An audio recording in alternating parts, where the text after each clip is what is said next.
그래서 이제 인도네시아로 떠날 건데요. 거리가 가까워서 그냥 지도는 큰 걸로 써봤어요. 그래서 이제 인도네시아로 떠나가게 됐습니다.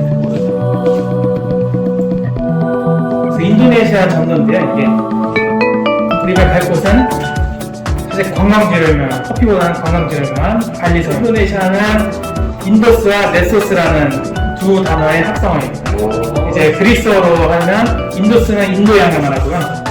인도 바다, 그리고 네소스는 섬들을, 그러니까 섬, 여러 가지 섬, 복수의 섬들을 의미해서 이제 인도양에 있는 섬이라는 뜻입니다. 이 말은 영국의 이제 민속학자가 19세기에 이름을 지었던 겁니다. 그래서 인도네시아는 1949년부터 이제 되었고, 참고로 말씀드리면 인도네시아가 세계에서 가장 많은 섬을 가지고 있습니다. 그래서 커피 역사에 대해 설명을 드리면 되게 오래됐습니다. 1696년도부터 이제 네덜란드 식민지의 지배 시기에 네덜란드로부터 유입이 됐는데요. 원래는 아라비카가 전부 지배가 됐었습니다. 근데 문제는 19세기에 이제 커피 녹병이라고 이제 커피에 있어서 굉장히 치명적인 이제 전염병인데, 그걸 완전히 이제 초토화가 되어버렸습니다. 인도네시아 커피 공장이. 그 이후로 인해서 병충해에 강한 로부스타가 병충해에 강하죠. 그래서 인도네시아의 로부스타가 제외되기 시작한 게 이 19세기 이후라고 합니다. 그래서 원래는 아라비카로 됐고요. 인도네시아가 원래는 커피 최대 생산국이 아시아에서 커피 최대 생산국이었는데 사실 베트남한테 좀 밀렸어요. 양은 베트남이 2위, 3위 거의 그렇게 되고요. 근데 베트남 같은 경우는 거의 로부스타이기 때문에 사실 품질로서는 이제 커피의 질로서는 아시아의 최고의 커피 생산국이라고 할 수 있습니다. 그래서 주요 생산지로는 수마트라섬, 자바섬, 술라웨시섬 이렇게 있습니다. 그래서 지도로 설명드리면 스마트라섬, 여기가 참고로 만들링이 나는 곳이고요. 그리고 자바커피라는 섬, 그리고 술라웨시섬이 있습니다. 사실 보통의 커피 산지를 얘기할 때는 두 가지예요. 그러니까 잘 안 알려진 곳이라서 이런 곳도 커피 산지가 있습니다. 이런 곳에는 이런 관광지가 있습니다. 혹은 커피 산지로 너무 유명해서 이런 커피 산지가 있는데 이런 데에는 이제 이런 관광지도 있다고 하네요. 이렇게 설명을 하는데, 사실 발리섬은 반대로죠. 관광지가 되게 유명한데 여기서도 커피가 난다고 하는 이렇게 설명을 해야 되는데, 그렇기 때문에 발리섬에 대해서는 크게 설명을 드리지 않을 거고요. 이제 남부 지역에 위치한 이제 대표적인 관광, 발리섬에 대한 설명은 이걸로 설명이 끝날 것 같습니다. 이제 인도네시아 관광청에 들어가 보면 이제 인도네시아의 관광지들이 이렇게 설명합니다. 발리를 넘어 발리보다 좋은 인도네시아면 발리섬이라는 뜻이 인도네시아 정식 명칭인데, 이 명칭에 대해서 설명을 드리도록 하겠습니다. 인도네시아는 국내 국가명이죠. 발리는 생산지역, 그리고 마두라는 뜻은 사실 이게 좀 고민으로 이게 잘 안 나오더라고요. 근데 마두라는 뜻은 뭐냐면 인도네시아가 꿀이라는 뜻이라고 합니다. 허니커피이기 때문에 그래서 아마 붙이지 않았을 것이고요. 그리고 지원은 등급.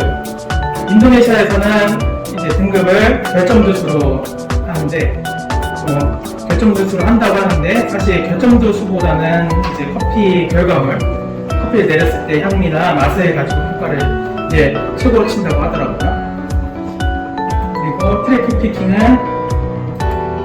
3번에 걸쳐서 결정들을 걸러내는 거를 트래픽 피킹이라고 하는데, 인도네시아에서 이 표기를 많이 하거든요. 왜냐하면 사실 지원능력 같은 경우에도 인도네시아 같은 경우에는 좀 결정도가 많은 편이에요. 생각보다 품질이 따라가지진 않은데 결정도가 많다 보니까 이런 트래픽 피킹이라는 이런 결정들을 자기네들이 많이 걸러냈다는 이 표기를 강조하는 경우가 많다고 하더라고요.